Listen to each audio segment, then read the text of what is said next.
Bismillah, assalamualaikum warahmatullahi wabarakatuh. Alhamdulillah, salatu wassalamu ala rasulillah wa ala alihi washabihi wa mawalah, amma ba'du. Ayah bunda serta anak-anakku sekalian, siswa-siswi SD IT Harapan Bangsa yang semoga senantiasa dirahmati oleh Allah Subhanahu wa taala. Siapa kita hari ini yang tidak dilahirkan oleh seorang ibu? Siapapun manusia di muka bumi ini semua dilahirkan oleh seorang ibu. Oleh karena itu, dalam ilmu Islam, ibu sangat tinggi derajatnya dibandingkan dengan yang lainnya. Ketika itu ada seorang sahabat dalam hadis yang sahih bahwa sahabat itu bertanya kepada Rasulullah SAW, "Ya Rasulullah, man ahaqqun nasi bihusni sahabati?" Ya Rasulullah, siapa orang yang harus aku hormati terlebih dahulu? Siapa orang yang harus aku berbuat baik terlebih dahulu? Kemudian Rasulullah SAW menjawab, ummuk, ibumu. Summa man, siapa lagi ya Rasulullah? Kemudian Rasulullah SAW menjawab, ummuk, ibumu. Kemudian sahabat tersebut bertanya untuk yang ketiga kalinya, summa man, siapa lagi ya Rasulullah? Kemudian Rasulullah menjawab, ummuk, ibumu.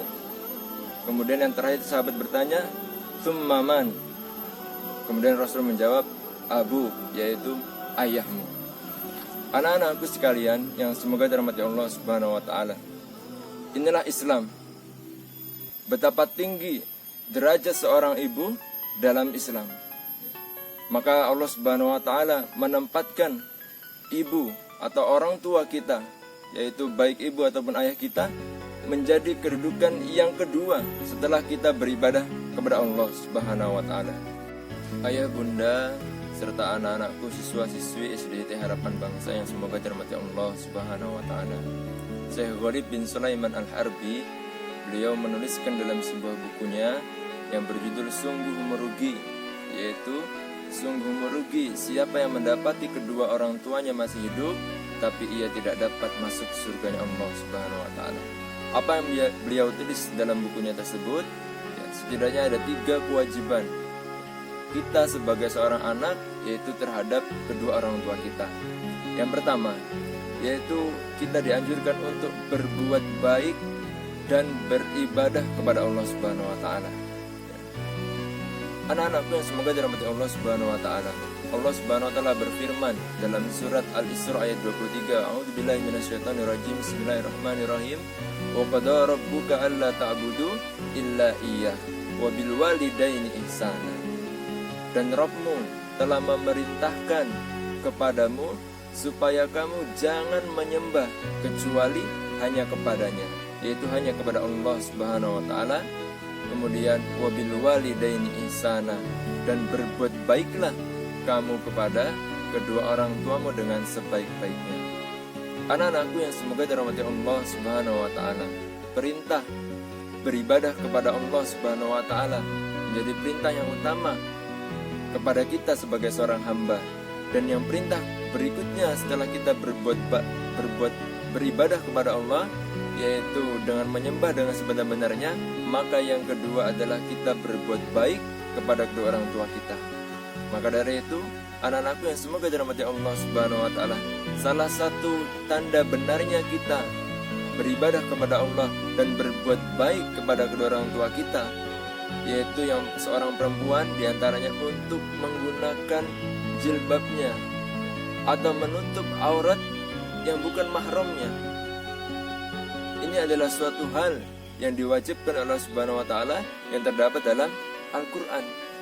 Maka anak-anakku, khususnya siswi yaitu SD IT Harapan Bangsa, mari kalian jaga semaksimal mungkin aurat kalian dari orang-orang yang tidak berhak melihat aurat kalian.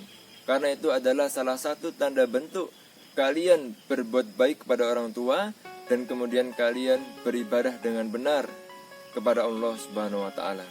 Yang kedua, anak-anakku yang semoga dirahmati Allah Subhanahu wa taala, kewajiban kita kepada kedua orang tua kita diantaranya adalah tidak boleh membentak kedua orang tua kita. Nah, ini anak-anakku yang semoga dirahmati Allah Subhanahu wa taala, banyak sering kali terjadi kepada anak-anak. Mungkin dari berkata dan lain sebagainya, itu semua dilarang dalam Al-Quran. Karena itu adalah termasuk dosa kita kepada kedua orang tua kita. Maka berbuat baik kepada kedua orang tua atau berbakti kita kepada ayah dan bunda kita, jangan sekali-kali kita membentaknya.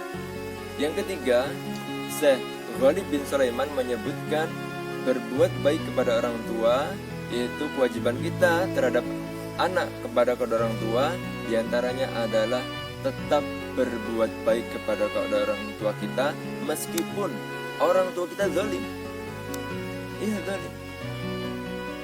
Orang tua kita belum mengerti agama, orang tua kita berbuat buruk kepada kita, maka kita tetap dianjurkan untuk berbakti kepada kedua orang tua kita.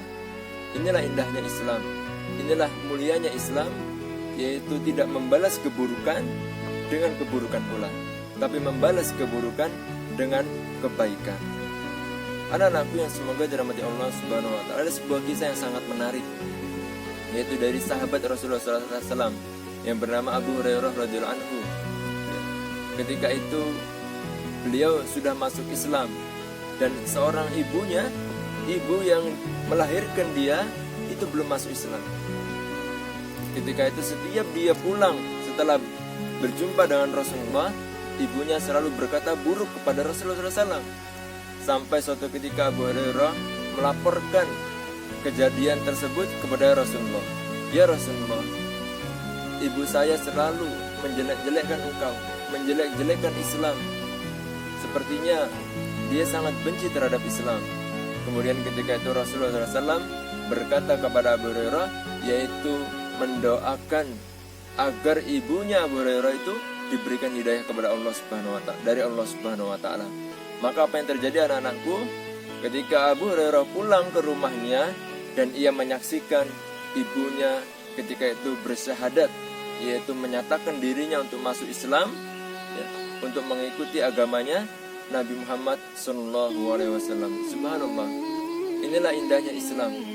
Ketika kita, orang tua kita belum mengerti agama terhadap kita, mungkin ada orang tua kita belum hafal juz 30 seperti kalian, tapi bukan berarti itu kita menjadi sombong terhadap orang tua kita. Orang tua kita tetap kita harus hormati, orang tua kita harus kita muliakan. Maka dari itu anak-anakku, semoga dirahmati Allah Subhanahu wa taala, mari kita doakan orang tua kita agar senantiasa diberikan hidayah, agar senantiasa diberikan petunjuk oleh Allah Subhanahu wa taala. Ayah, bunda, serta anak-anakku yang semoga dirahmati Allah Subhanahu wa taala, itulah 3 hal yang menjadi kewajiban kita sebagai seorang anak kepada kedua orang tua kita. Yang berikutnya adalah buah. Apa saja buah dari kita berbuat baik atau berbakti kepada orang tua. Jadi banyak sekali manfaatnya anak-anakku kalau kita berbakti kepada kedua orang tua kita. Yang pertama, Allah akan memasukkan surga terhadap orang-orang yang berbuat baik atau berbakti kepada kedua orang tua. Ketika itu ada hadis yang sahih dari Rasulullah SAW. Rasulullah SAW berkata di hadapan para sahabatnya, celakalah dia, celakalah dia, celakalah dia, sampai 3 kali. Kemudian para sahabat di sekitar Rasulullah bertanya, mengapa wahai Rasulullah, kok Anda mengatakan orang itu celaka? Gitu. Kemudian Rasulullah SAW menjawab, celakalah dia karena dia mendapati kedua orang tuanya atau salah satu orang tuanya masih hidup, tapi dia tidak mendapatkan surga darinya. Masya Allah. Anak-anakku yang semoga dirahmati Allah Subhanahu wa taala, ternyata adanya orang tua kita itu merupakan kunci bagi kita untuk mendapatkan surganya Allah Subhanahu wa taala. Maka dari itu, mari kita berbuat baik kepada kedua orang tua kita, berbakti kepada kedua orang tua kita dengan semaksimal mungkin yang kita bisa, ya. Karena jaminannya adalah surganya Allah Subhanahu wa Ta'ala. Yang kedua, buah dari kita berbuat baik atau berbakti kepada kedua orang tua kita, yaitu adalah dikabulkannya doa-doa kita. Masya Allah, inilah indahnya Islam. Allah Subhanahu wa Ta'ala akan mengabulkan doa dari seorang hamba yang senantiasa berbuat baik kepada kedua orang tuanya. Hal ini telah Rasulullah SAW kabarkan kepada kita. Ketika itu sahabat Umar, sahabat yang mulia, pernah mendengar Rasulullah SAW bersabda, wahai Umar, ketika engkau menjumpai seorang yang dari Yaman yang bernama Uwais bin Amir, atau yang sering kita kenal disebut dengan Uwais Al-Qarni, gitu. Ketika engkau berjumpa dengan dia, maka mintalah doa, mintalah ampunan dari Allah kepadanya. Masya Allah, apa rahasia dari seorang Uwais Al-Qarni? Ternyata anak-anakku yang semoga dirahmati Allah Subhanahu wa Ta'ala, Uwais itu adalah anak yang sangat berbakti kepada kedua orang tuanya. Uwais ini hidup di zaman Rasulullah, tapi beliau tidak pernah bertemu dengan Rasulullah. Saking cintanya, saking rindunya Uwais ini kepada Rasulullah SAW, dia pingin menuju kota Madinah karena dia tinggal di Yaman. Tapi dia bingung. Kenapa? Karena ada orang tua yang sudah tua, yang sudah renta dan buta orang tuanya itu, nggak bisa dia tinggalkan. Maka ketika itu dia memohon kepada ibunya, wahai ibu, bolehkah aku untuk bertemu dengan Rasulullah SAW? Gitu. Niscaya ketika aku bertemu, aku langsung pulang kembali untuk mengurusmu kembali. Ketika itu Uwais berjalan menuju kota Madinah, ya, dengan perjalanan yang panjang, ya, dengan bekal yang seadanya, dia untuk menjumpai Rasulullah. Tapi ketika sampai kota Madinah, Rasulullah SAW tidak ada di rumahnya, tidak ada di kota Madinah. Maka ketika itu Uwais dengan penuh kekecewaan, tapi dengan kecintaannya ia kepada Allah dan Rasulnya, ia kembali lagi menuju kota Yaman dan untuk berbuat baik kepada orang tua, kepada ibunya. Anak-anakku yang semoga dirahmati Allah Subhanahu wa Ta'ala, itulah kenapa Uwais Al-Qarni ini menjadi orang yang doanya mustajab, yang doanya mudah dikabulkan oleh Allah Subhanahu wa Ta'ala. Sampai-sampai Rasulullah berkata kepada Umar, wahai Umar, mintalah ampunan kepadanya. Karena ketika Uwais ini berdoa apapun, ya, itu dengan menyebut nama Allah, maka Allah akan mengabulkan doa-doanya. Masya Allah, Uwais, seorang yang tidak bertemu dengan Rasulullah SAW. Anak-anakku yang semoga dirahmati Allah Subhanahu wa Ta'ala, demikianlah materi tentang berbakti kepada kedua orang tua, itu yang harus kalian pahami. Dan bagi ayah bunda, ya, ada hal yang penting yang untuk ayah bunda juga ketahui, ya.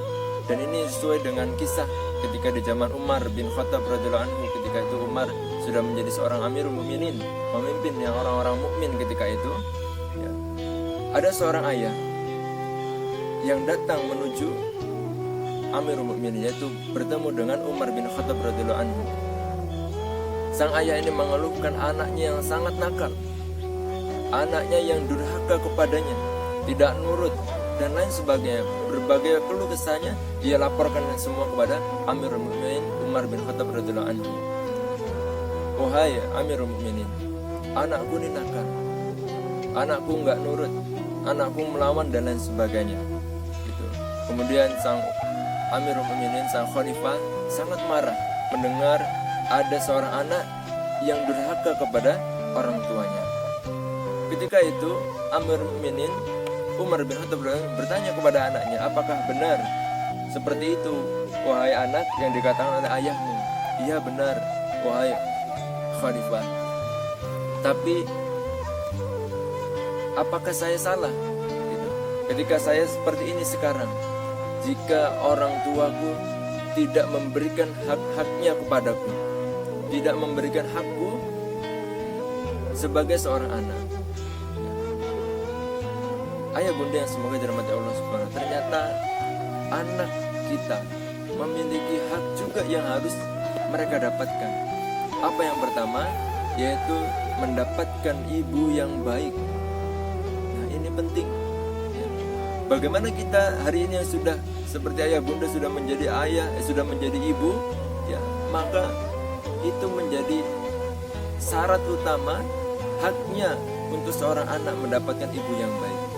Karena ibu merupakan madrasatul ula, yaitu pendidikan awal seorang anak. Maka penting menjadi seorang ibu yang baik itu merupakan haknya setiap dari anak-anak kita. Yang kedua, yaitu memberi nama yang baik. Jangan sampai kita sebagai seorang mukmin memberi nama yang buruk kepada anak kita, karena nama adalah sebuah doa. Dan yang ketiga, hak seorang anak terhadap orang tuanya, atau kewajiban orang tua terhadap anak kita, yaitu apa? Memberikan pendidikan agama, memberikan pendidikan Quran kepada anak-anak kita. Inilah yang 3 hal yang menjadi hak seorang anak terhadap kita sebagai seorang tua.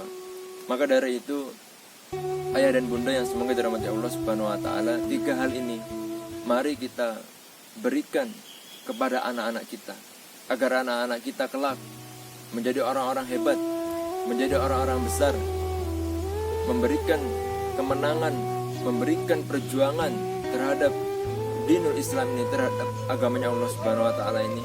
Dan anak-anak kita kelak bisa memberikan mahkota kepada kita, yaitu di surganya Allah Subhanahu wa ta'ala. Sekian ayah bunda serta anak-anakku yang semoga dirahmati Allah Subhanahu wa ta'ala. Semoga materi ini bermanfaat untuk kita semua, dan kita senantiasa diberikan hidayah, diberikan rahmat, dan diberikan keberkahan oleh Allah Subhanahu wa ta'ala. Akhirul kalam, assalamualaikum warahmatullahi wabarakatuh.